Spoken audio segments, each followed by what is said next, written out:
The time of her life. दोस्तों, इस कहानी की शुरुआत होती है एक मैंसन को दिखाया जाता है जिस जगह का नाम रहता है हाईलैंड। और यहाँ पर 4 लोग आते हैं। ये चारों में से दोनों कपल्स रहते हैं, जहाँ पर पहली लड़की का नाम रहता है एली और उसका बॉयफ्रेंड, दूसरी लड़की का नाम रहता है लीजा और उसका बॉयफ्रेंड। यहाँ पर एली और जो उसका बॉयफ्रेंड रहता है ये लोग जाते हैं इस जगह को एक्सप्लोर करने। वहीं जो एली की दोस्त लीजा रहती है, लीजा और उसका बॉयफ्रेंड जाते ही अपना कोने में घपाघप करना शुरू कर देते हैं। दरअसल जो एली का बॉयफ्रेंड रहता है उसका भी रोमांस करने का बहुत मन होता है, लेकिन एली को सबसे ज़्यादा इंटरेस्ट बिल्डिंग्स में होता है, जिसकी वजह से एली उसे बार बार इग्नोर कर रही होती है। इसके बाद एली और उसका बॉयफ्रेंड जाकर एक टेबल पर बैठते हैं, जहाँ पर बैठे बैठे एली काफ़ी ध्यान से बिल्डिंग को देख रही होती है कि तभी उसका बॉयफ्रेंड उसे किस करने के लिए आगे बढ़ता है। एली कहती है अभी मेरा मूड नहीं है। इसको लेकर इन दोनों में झगड़ा हो जाता है और यहाँ पर एली का बॉयफ्रेंड गुस्से में वहाँ से चला जाता है जंगल की तरफ और वो जंगल में जाकर टॉयलेट कर रहा होता है कि तभी उसके सामने एक अजीब सा आदमी आता है और वो उसे कहता है चले जाओ यहाँ से। को सुनने के बाद एली का बॉयफ्रेंड घबरा जाता है और जंगल में भागने लगता है और वो आदमी भी उसका पीछा करता है, लेकिन बिल्कुल चिल्ड और आराम तरीके से। इसी बीच वो भागते भागते लीजा और उसके बॉयफ्रेंड के बीच आ जाता है, जो कि दोनों चुम्मा चाटी उस समय कर रहे होते हैं। अब यहाँ पर ये दोनों डिस्टर्ब हो जाते हैं और कहते हैं तुम्हारी दिक्कत क्या है। यहाँ पे एली का बॉयफ्रेंड बताता है दरअसल जंगल में कोई मेरे पीछे पड़ा हुआ है, वो मुझे यहाँ से भगा रहा है। इन लोगों को लगता है सिक्योरिटी गार्ड यहाँ का आ गया और वो ऐसा नहीं चाहता, लेकिन जो एली का बॉयफ्रेंड रहता है वो वहाँ से भाग जाता है। लीजा पूछती है एली कहाँ है। उसका बॉयफ्रेंड कहता है भाड़ में जाए, मैं तो यहाँ से जा रहा हूँ। जिसकी वजह से हमें एक बात क्लियर होती है, जो एली का बॉयफ्रेंड रहता है वो एक धोखेबाज रहता है यहाँ पर। अब यहाँ पर एली को दिखाया जाता है जो कि बिल्कुल अकेले में बैठी रही होती है और ऐसा दिखाया जाता है कि उसे कोई देख रहा होता है। और दरअसल ये चारों जब से यहाँ पे आए थे कोई इन पे बहुत देर से नज़र रख रहा था।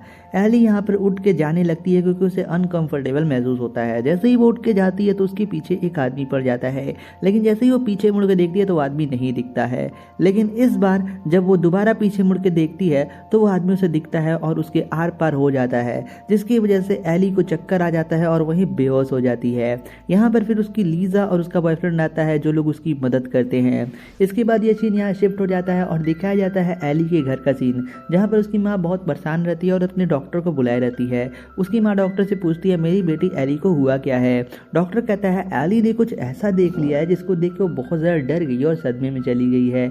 आप उससे पूछिएगा कि क्या हुआ है ऐसा। वहीं हम रात का सीन देखते हैं जब एली सो रही होती है। उसे एक बहुत अजीब सा सपना आता है जहाँ पर रात का समय रहता है और एक लड़की दौड़ रही होती है और उसके पीछे 2 लोग पड़े रहते हैं कि तभी उसकी अचानक से नींद खुलती है और वो बहुत घबराई सी उठ जाती है।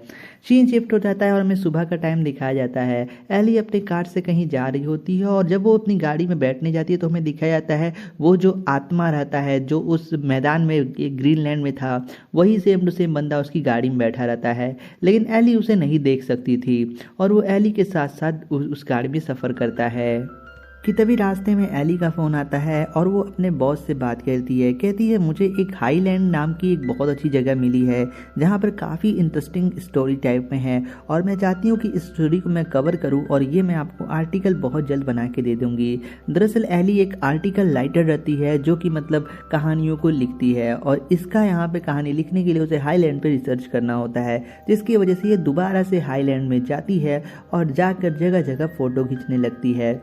फोटो खींचते समय उसकी बॉस का उसे फ़ोन आता है जहां वो कह रही होती है मैं हाईलैंड पर रिसर्च करने आई हूं कि तभी हमें उसके पीछे दिखाया जाता है एक अजीब सी आकृति उसके पीछे से घूमती है, जिससे कि जब वो पीछे मुड़ के देखती है तो कोई नहीं होता। फिर वो अपने काम में लग जाती है कि तभी उसे एक अजीब सी लड़की दिखाई देती है जो उससे कुछ दूरी पे रहती है। वो उसको देख के बहुत घबरा जाती है और कहती है रुको मैं तुमसे बात करना चाहती हूँ। जैसे ही एली उसकी तरफ आगे बढ़ती है वो भी उसे देख कर डर के भागने लगती है और जंगल में जाके वो लड़की गायब हो जाती है, जिसको देखकर एली बहुत घबरा जाती है। यहाँ पे हमको इस मूवी में शुरू से दिखाया गया है जब से यहाँ पे एली आई है तो कोई उस पर नज़र रखे हुआ है। यहाँ पर एली इसके बाद जाती है म्यूजियम के अंदर म्यूजियम का टूर करने। टूर गाइड सबको घुमा रहा होता है कि तभी एली की नज़र एक फ़ोटो पे पड़ती है जो कि दिखने में बिल्कुल एली की तरह लड़की लग रही होती है। वो जाती है उस फोटो को देखने लगती है और टूर गाइड से पूछती है ये किसका फ़ोटो है। टूर गाइड बताती है हमें इसके बारे में ज़्यादा इन्फॉर्मेशन नहीं मालूम, ये फ़ोटो करीबन तकरीबन 200 साल पुराना है और ये इस मैंशन के खंडहर में से निकाला गया है। अगर तुम्हें इसके बारे में कुछ ज़्यादा जानना हो तो तुम यहाँ के माली पीटर से ज़रूर बात करना, वो तुम्हें इसके बारे में अच्छे से डिटेल बता सकता है। इसके बाद जो एली रहती है वो एक दुकान पे जाती है जहाँ पर वो जितने भी फ़ोटो खींचे हुए होते हैं वो सभी को डेवलप कराती है। मतलब कि पहले रील वाला फ़ोटो चलता था ना, तो वो रील से फ़ोटो निकलवाती है और जब वो फ़ोटो निकलवाती है तो वो देख के हैरान हो जाती है क्योंकि उसके हर एक फ़ोटो में एक आकृति नज़र आती है जो कि वाइट कलर का फ्रॉक पहने लड़की रहती है। उसको देख के वो घबरा जाती है और शॉपकीपर को दिखा दी है। शॉपकीपर कहती है तुम मेरे साथ लगता है मजाक कर रही हो। एली कहती है नहीं, मैं मजाक नहीं कर रही हूँ। शॉपकीपर कहती है ये फ़ोटो एडिटेड तो नहीं लगता, लेकिन अगर इसके पीछे कुछ है तो कुछ सुपर नेचुरल पावर हो सकता है। इसके बाद जो एली रहती है वो दोबारा से कैसल में लौट जाती है और उस कैसल में जाके बैठी होती है कि तभी उसे सामने एक छोटा सा चर्च दिखता है जो कि कब्रिस्तान के पास रहता है। वो चाहती है कि वहाँ पे भी वो डॉक्यूमेंट बनाए, लेकिन जब वो चर्च के पास जाती है और चर्च के छत पे जब वो देखती है तो उसे एक आदमी दिखता है जो कि सबसे ऊपर चढ़ा रहता है और उसने बहुत अजीब से कपड़े पहन रहते हैं, जिसको देख के वो अचानक से डर के घबरा के पीछे की तरफ दौड़ने लगती है कि तभी पीछे से पादरी आता है और कहता है बेटी तुम्हें क्या हुआ। यहाँ पे एली बताती है कि मुझे कोई ना कोई यहाँ बहुत दिन से दिख रहा है, जब से मैं आई हूँ कोई मेरा पीछा कर रहा है। यहाँ पे पादरी बोलता है देखो मैं तुमसे सिर्फ एक ही बात कहूँगा कि अगर तुम यहाँ पर ना आओ तो तुम्हारे सेहत के लिए यहाँ ज़्यादा अच्छा होगा। इसके बाद ये बोल के वो पादरी चला जाता है और उसे सलाह देता है कि तुम यहाँ से चली जाओ और अब मत आना। इसके बाद एली जो हड़बड़ी में घबरा के वहाँ से भाग जाती है और दिखाया जाता है रात का समय जब एली सो रही होती है। अभी से सपने में फिर से वही सपना आता है कि एक लड़की को दो लोग दौड़ा रहे होते हैं और ये रात का समय रहता है। इस सपने में एक बहुत बड़ा मिस्ट्री रहता है जो आपको आगे मालूम चलेगा। इसके बाद जब एली सुबह उठती है तो सबसे पहले क्या करती है, जाती है लाइब्रेरी और हाईलैंड से जुड़ी जितनी भी किताबें रहती हैं सबको स्टडी करती है और अब उसे जानना है हाईलैंड की मिस्ट्री क्या है। इसके तो सारी किताबें स्टडी करने के बाद हाईलैंड दोबारा से जाती है और उस टूर गाइड से एक परमिशन मांगती है कि जहाँ से ये फ़ोटो पाया गया है मुझे वहाँ पे जाना है। टूर गाइड जो रहती है वो उसे परमिशन दे देती है और कहती है ये आपको बेसमेंट में जाना पड़ेगा, काफ़ी अंधेरी जगह है, ये आप टॉर्च लेके चली जाइए। इसके बाद एली अपना टॉर्च लेके बेसमेंट की तरफ जाती है। जब वो उस फोटो वाली जगह पे पहुंचती है तो उसका टॉर्च काम करना बंद कर देता है, जिसकी वजह से एली सच में बहुत ज़्यादा घबरा जाती है और जैसे ही वो पीछे मुड़ के देखती है तो उसके सामने एक आत्मा खड़ी रहती है और ये एक आदमी की आत्मा रहती है, जिसको देखने के बाद एली के होश उड़ जाते हैं और वहीं के वहीं बेहोश हो जाती है। फिर उसके बाद वो आत्मा आता है और उसे गोदी में उठाकर बाहर ले जाकर बेंच पे रख देता है। जब बेंच पे एली की आंखें खुलती हैं तो वो बहुत कन्फ्यूज़न में रहती है कि तो मैं तो वहाँ बेहोश हुई थी, मैं यहाँ कैसे आ गई। कि तभी वहाँ का माली जो पीटर रहता है वो आता है, कहता है और बेटी तुम यहाँ क्या कर रही हो। जो एली रहती है वो जिसके साथ जो भी हो रहा होता है वो माली को बताती है। माली भी कहता है मुझे भी लगता है कभी कभार कोई मुझ पर नज़र रखता है, लेकिन वो जो भी है बहुत अच्छा है। अभी तक अगर वो इविल भूत हुआ होता तो मुझे अब तक वो मार चुका होता, लेकिन अभी तक उसने मुझे कोई नुकसान नहीं पहुंचाया, तो मुझे लगता है वो अच्छा खासा यहाँ पे भूत है। और वो ये भी बताता है इस मैंशन के पीछे एक कहानी रहती है। दरअसल एक यहाँ पे राजा रहता है और इसकी एक नौकरानी रहती है जो कि दोनों प्यार करते हैं और एक दिन वो दोनों ही बिछड़ जाते हैं, जिससे कारण आज भी वो राजा और रानी एक दूसरे को ढूंढ रहे होते हैं। हालांकि इस कहानी में कोई सच्चाई है या नहीं यह माली नहीं बताता, क्योंकि यह एक कहानी भी हो सकती है। इसके बाद माली कहता है बेटी अगर तुम्हें और भी कुछ जानना होगा तो कभी खाली रहना तो मेरे पास आना, मैं तुम्हें और भी डेटा इसके अलावा दे सकता हूँ। अभी मुझे काम करना है तो बाद में मैं मिलूंगा।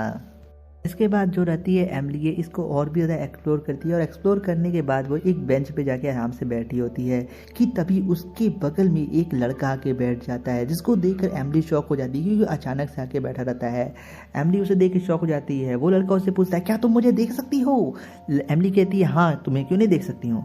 फिर वो एमिली उसके बारे में पूछती है। वो लड़का बताता है कि मेरा नाम एमिट है और मैं एक भूत हूँ, जिसको सुनकर एमिली थोड़ा सा घबरा जाती है। लेकिन वो लड़का बोलता है घबराओ खड़ो मत, मैं कोई ऐसा भूत नहीं हूँ, मैं एक अच्छा भूत हूँ और मैं यहाँ पिछले 200 सालों से कैद हूँ और प्लीज़ अगर तुम मुझे देख सकती हो तो तुम मेरी मदद कर दो मेरी गर्लफ्रेंड को ढूंढने में, जो कि 200 सालों से यहाँ भटक रही है और मैं उसे ढूंढ नहीं पा रहा हूँ।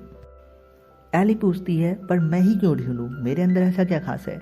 यहाँ पर एमिट बताता है कि मेरी गर्लफ्रेंड का चेहरा बिल्कुल तुम्हारे ही तरह था और मुझे मालूम है तुम्हें रात को सपने भी आते हैं। अब इस सपने वाली बात को सुनकर एली थोड़ी घबरा जाती है। वो कहती है तुम्हें कैसे मालूम। वो कहता है मुझे सब कुछ मालूम है और मेरी मुक्ति तुम्हारे सपनों के अंदर कैद है।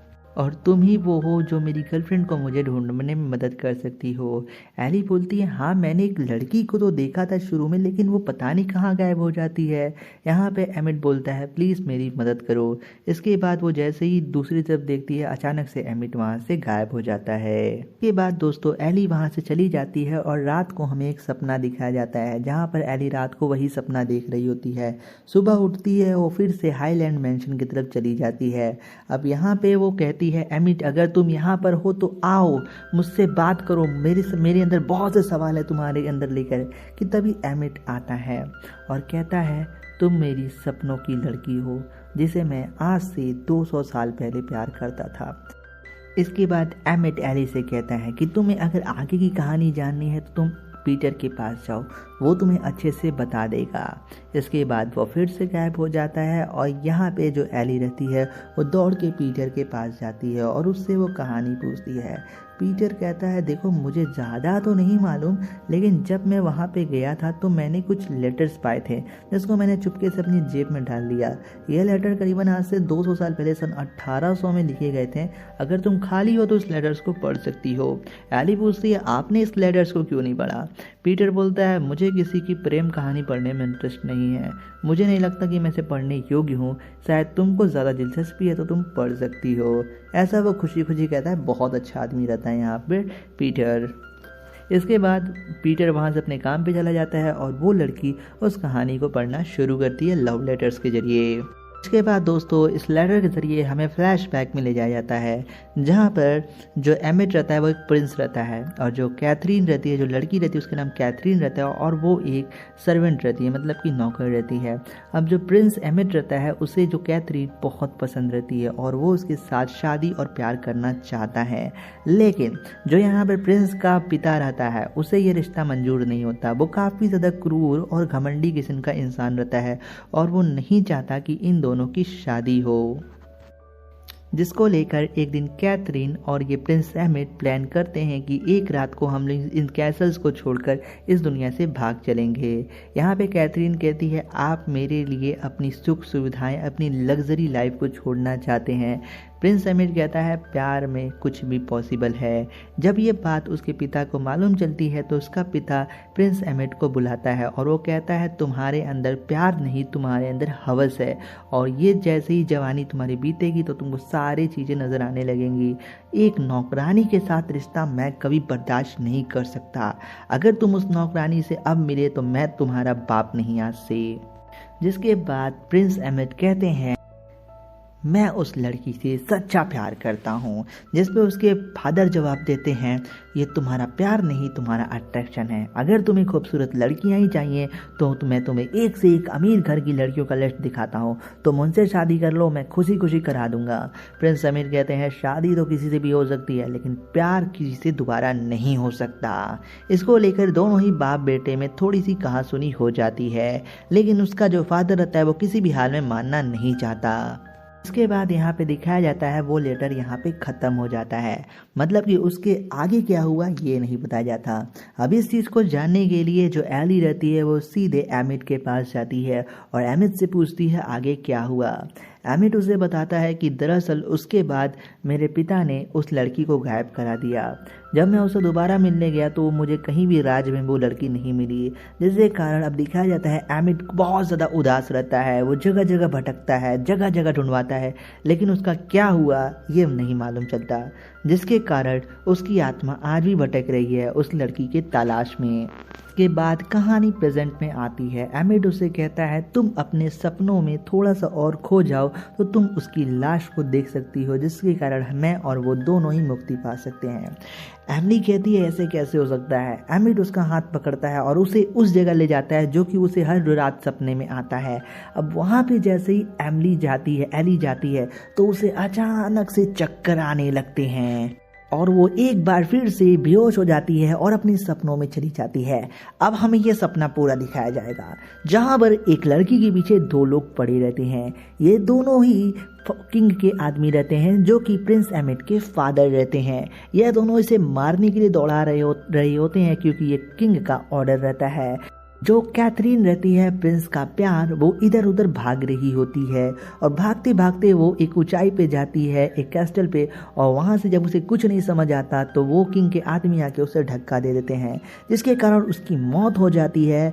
और वो दोनों ही जो बंदे रहते हैं वो उसे एक ही जगह ले जाकर गाड़ देते हैं, जिसके बाद दिखाया जाता है प्रिंस एमिट पूरी तरीके से टूट चुके होते हैं और वो जगह जगह उसे ढूंढवाते हैं, भटकते रहते हैं, लेकिन वो उसे कहीं नहीं मिलती।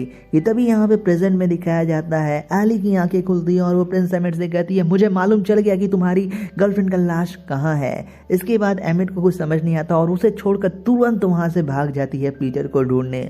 इसके बाद वो पीटर को ढूंढती है और उससे 2 फावड़े की व्यवस्था करती है। इसके बाद वो लोग एक जमीन पे जाते हैं जहां पर वो लोग खनते हैं तो उन्हें वहां कंकाल मिलता है, मतलब कि कैथरीन की बॉडी अब मिल चुकी है। इसके बाद हमें सामने कैथरीन को दिखाया जाता है जो कि सामने खड़ी रहती है।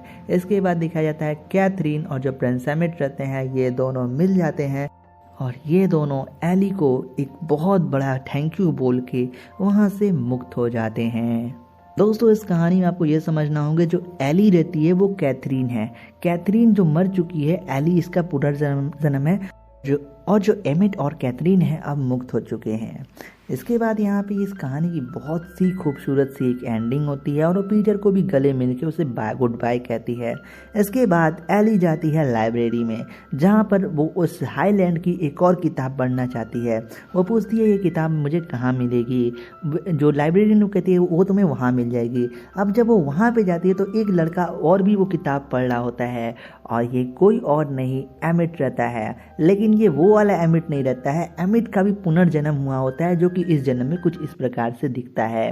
अब यहाँ पर एली जो रहती है वो कहती है क्या ये किताब आप मुझे दे सकते हैं। इस पे एमिट जवाब देता है हम इस किताब को साथ में भी तो पढ़ सकते हैं क्योंकि दोनों लोग को एक ही किताब पढ़ना है। इसके बाद ये दोनों भी साथ में किताब पढ़ने बैठ जाते हैं और यहाँ पे इस कहानी की हैप्पी एंडिंग हो जाती है। ओवरऑल एक लाइट हॉरर मूवी थी, ज़्यादा कोई हॉरर मूवी नहीं थी लेकिन एक रोमांटिक सी मूवी थी। आपको ये मूवी कैसी लगी, the time of her life, comment box में जरूर लिखें और वैसे स्टोरीज को देखने के लिए सब्सक्राइब करिएगा हमारे चैनल स्टोरी फ्लिक्स को। मिलेंगे नेक्स्ट वीडियो में। Thanks for watching.